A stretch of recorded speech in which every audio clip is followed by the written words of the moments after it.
We're going to go ahead and do the lecture for the forestry chapter, lesson 11.2. So if you want to, you can access the guided notes that go with this and either print those out on paper so you can take notes. You can access those digitally and fill them in online, or you can take your notes on your own paper. If you are waiting until you get back to school, I will provide you a copy. But if you're doing that, you should at least watch through this video, so it'll take less time for you to fill it out. You'll already have an understanding once we get back to school. And you will show me those completed notes as your credit for today's assignment. So we're actually, we looked at the management part of natural resources, and now we're actually looking specifically at forests and the resources we get with that. So here are your 3 objectives. You're going to list some of the ecological and economical values of forest resources. So things that have to do with the environment and things that have to do with money and economy. You're going to describe the costs and benefits of the differing methods of timber harvesting.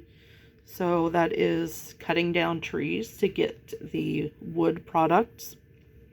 And discuss the current levels of deforestation in the U.S. and in developing nations.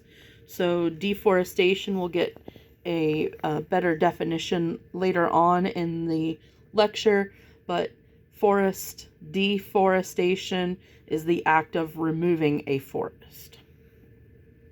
If at any time during this video you need to pause to catch up, you have the ability to do that. So go ahead and do that. And remember, you can always rewind and rewatch. So here we go. Forests cover about 30% of Earth's land surface. That's not 30% of the entire Earth, because we know water is most of that, but of the actual land surface, 30% or so is forest. People who manage that are called foresters. That goes for public or private forests. So you think of things around here like Blue Rock State Park. We have the Wayne Forest south of us around the Athens area. So we have a couple of forests around here that are public land, and those are managed by forest managers. The goal of foresters is to balance, again, that's that word that we keep coming back to, sustainability and balance, the ecological importance of forests with the economic importance of forests, because we need those resources for all of the wood products. I had you make a list of 10 things we use regularly that are made out of wood. I could have easily had you list 100, and we could have still not gotten everything we use written down. So there's a lot of use for the wood and the wood resources and the things that we make out of the wood and derive from the wood. And there's money in that. Forestry is forest management. Those two things mean the same thing. So if you hear one, just associate it that it's the same as the other. And it's important to note also that more than 1/3 of the world's forests are used for timber production. So that's 10% of the Earth's land contains forests that are used for timber production. And I know the slide is a little difficult to see on the video here, but this shows Earth's forests. The green areas show where there is forest cover. That's not just a couple of trees, but actual forest, like what we're used to here in southeastern Ohio.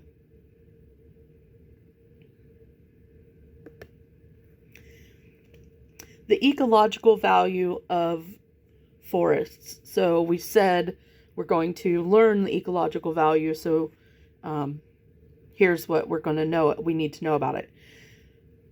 Ecosystems in forests have a great biodiversity. That means a lot of different types of plants and animals because they have so many different habitats for plants and animals. So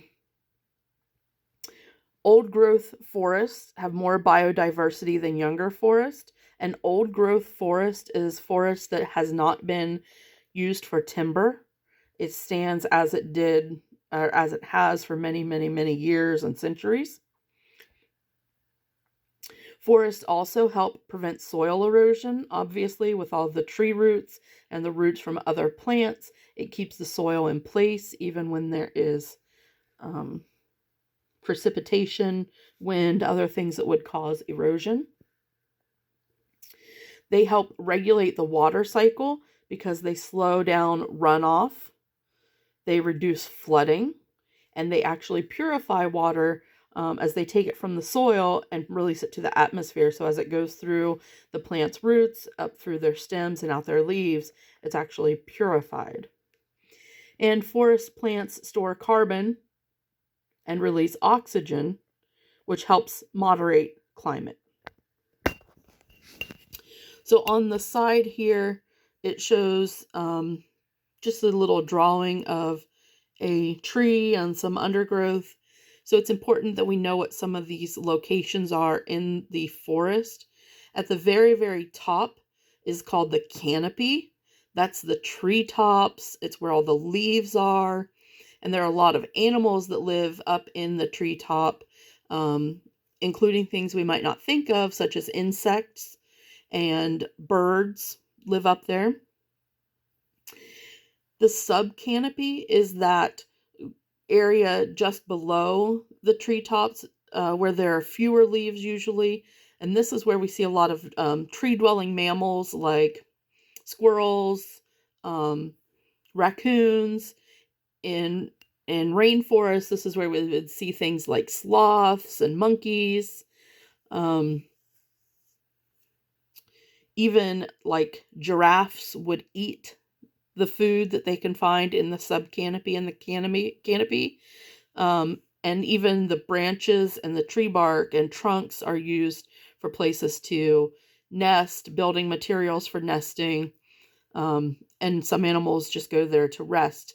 Think of like, if you've seen on wildlife documentaries, sometimes we see big cats up in trees just laying on the branches where they're away from the dangers that lie on the ground, or where they can look over their area where they're hunting or protecting. The middle ground, we have things called a snag.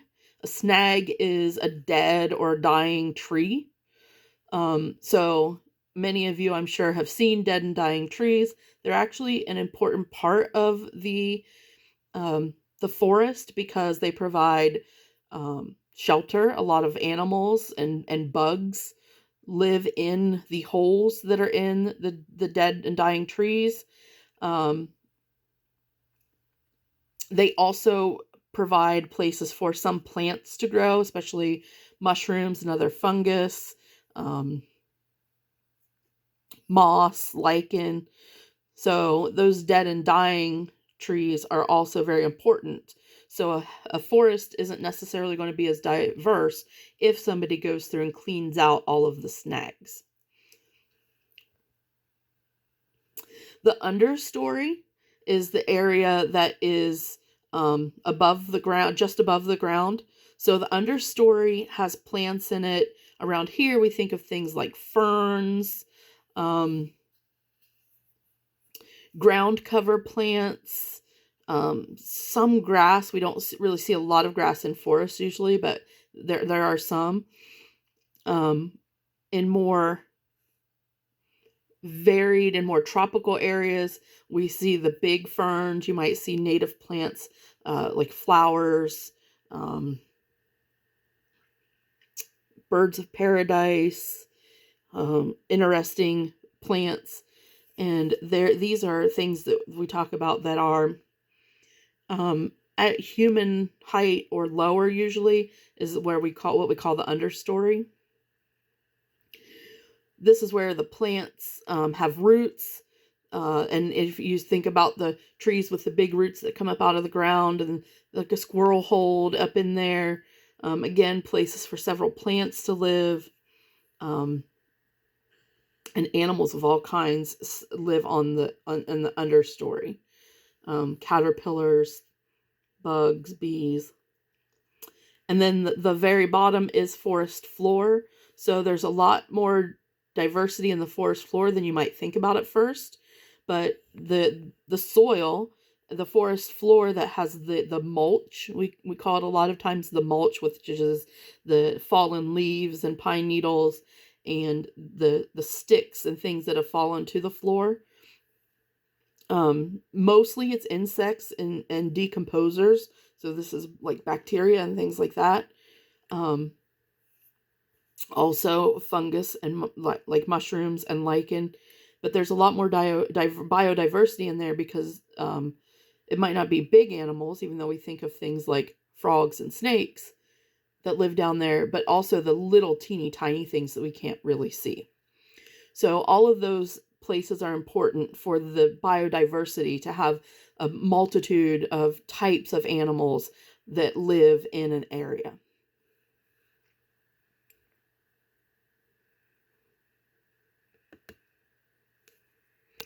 Another thing that the forests have are economic values, the value of the wood that's used for making lumber, that's used for making paper, and all of those other things that we've already talked about and we know about. But there are also some medicinal values found in forests that we don't think about as often as just the harvesting of the timber. Around here, you might know that some people hunt for some ginseng and some yellow root and some other medicinal plants. But in rainforest, there is a drug called Paclitavel, Paclitavel. It treats several kinds of cancer, and that is found in the Pacific yew tree. And in Madagascar, so that's an island off of Africa, rosy periwinkle is the source of treatments for diseases such as leukemia and Hodgkin's lymphoma. So there are actually plants that are harvested in forests that can help provide cures for or treatments for some very severe diseases. So you have to think, if we lost those resources, we would lose some of those medicinal properties as well.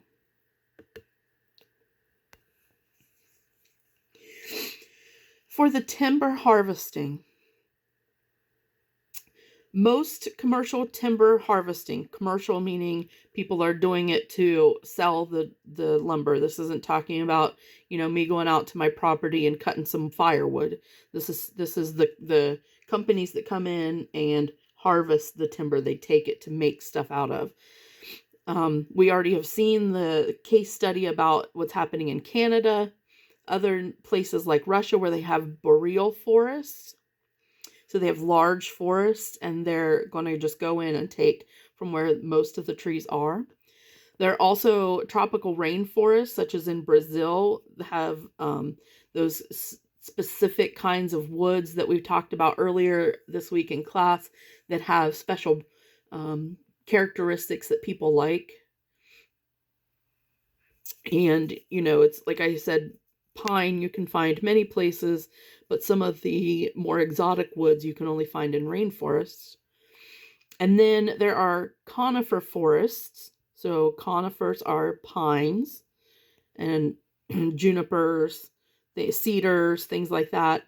In the western United States, so we're talking about like Portland and Washington, and pine plantations in the southern U.S. So those are three of the main places that we get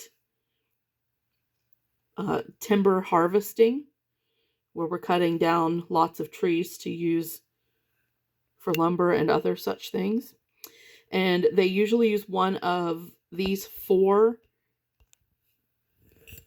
harvesting methods: clear cutting, seed tree approach, shelter wood approach, and the selection system.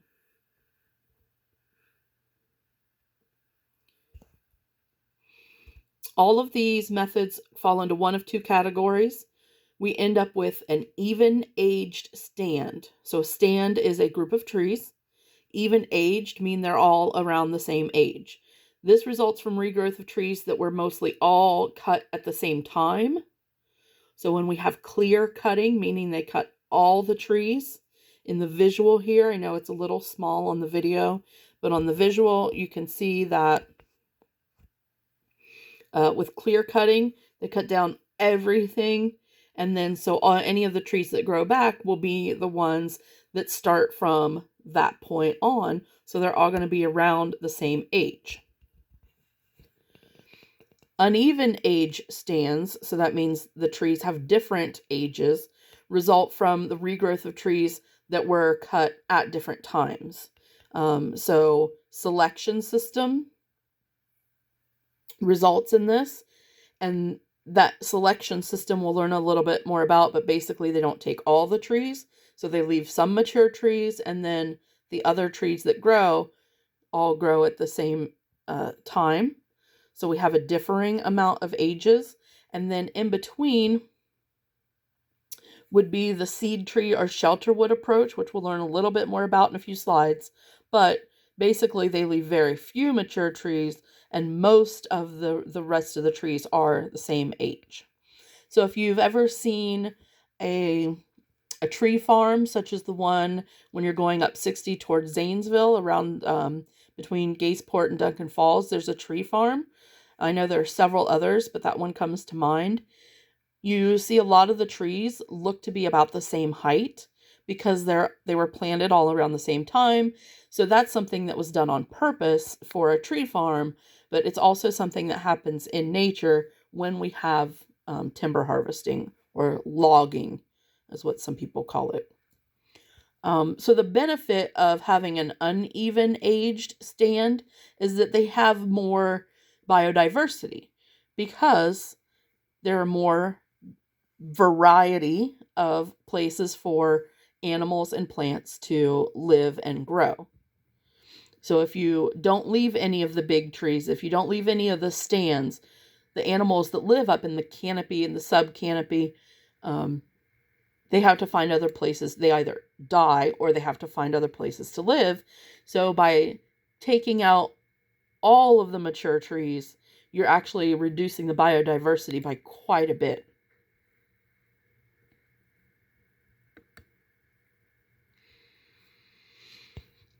So logging changes forest structure and composition because larger trees that form the canopy area are the ones that are cut. Not only does that remove some of the animal habitat, but it also allows sunshine and rain and other things that it covered, and wind that the larger trees may have protected the smaller plants and animals in the forest. If you cut down the canopy, that goes away as well, the protection that it provided for the understory. Logging methods also usually increase soil erosion because they're killing the trees, the plants that are holding the soil in place, and that leads to muddy waterways, decreased water quality. It can degrade animal habitats. So if there are streams, ponds, lakes nearby, and all of a sudden, well, not all of a sudden, but they end up having more soil washed into them, that's going to be a less habitable situation, and they're going to, again, either die or have to find a new place to live.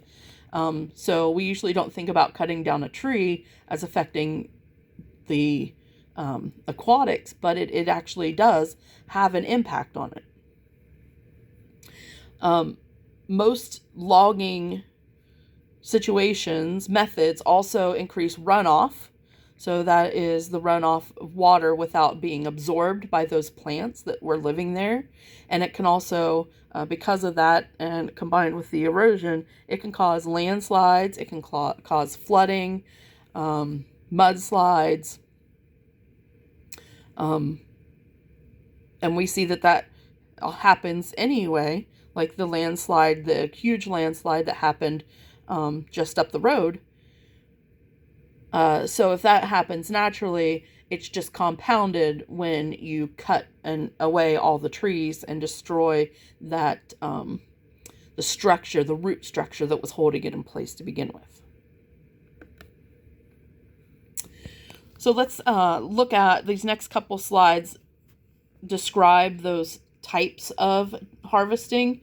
And the first one, which is just the most devastating, is clear cutting. All the trees in an area are cut at once. They just completely level a forest. If you remember Dr. Seuss's The Lorax, this is what happens. They cut down all the truffula trees. So it just wipes out an entire area of forest. It's the most cost efficient method for the companies, but it has the greatest impact on the forest systems, obviously, because it just wipes out an entire ecosystem. We talked a few slides ago, it results in even-aged stands of regrowth, which is good that will regrow. But again, all of those animals that relied on the canopy and the tall trees for their homes, for their food, those animals are devastated. They have to relocate or they will die. The clear cutting really mimics a natural disaster, such as a tornado coming through, a forest fire coming through, and it actually sets what's called secondary succession in motion. Secondary succession is the growth that arises after a devastation, after everything has been removed, and the growth that comes back. So clear cutting, it's going to cause the most erosion. It's going to cause the most loss of animal and other plant life. If you cut down the trees, in the process, you're also tramping on all of those other plants that live underneath. You're exposing any that do survive the just moving and cutting and all of the people and machinery in the area. You're also exposing them to too much sun, too much wind, etc., and they're likely to die off as well.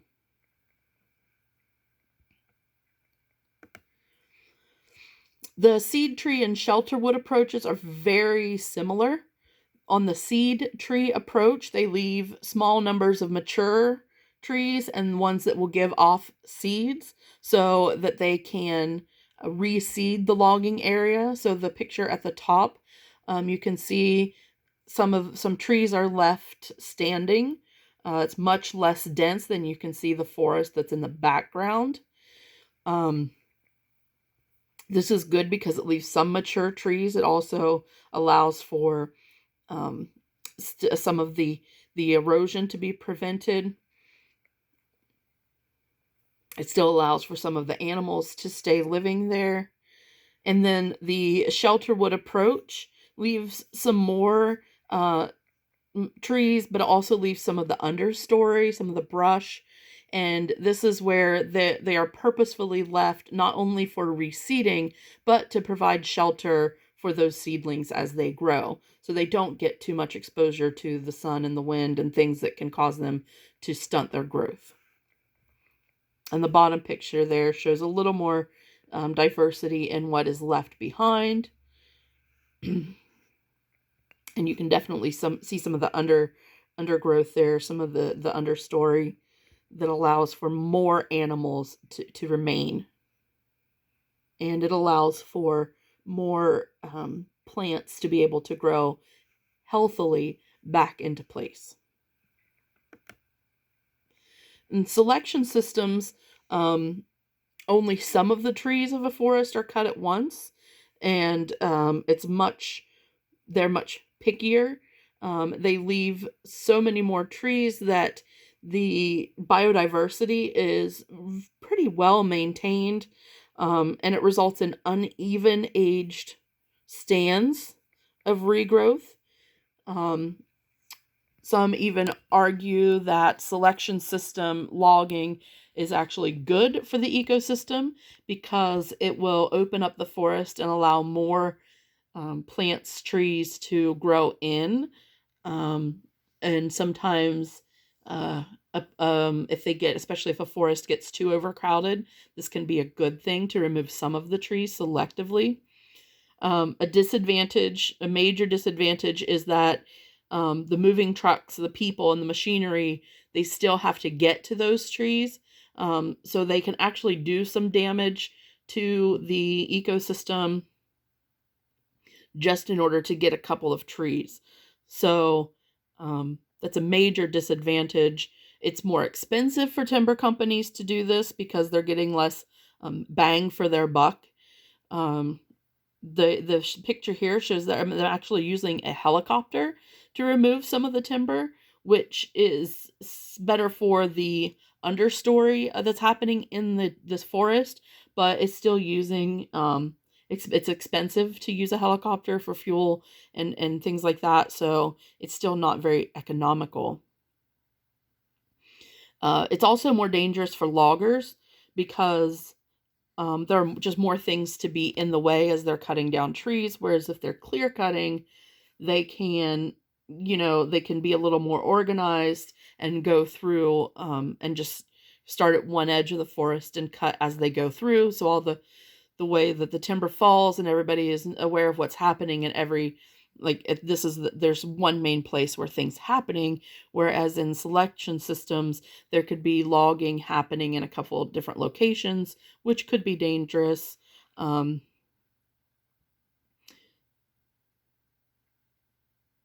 it just takes some awareness of what's going on, and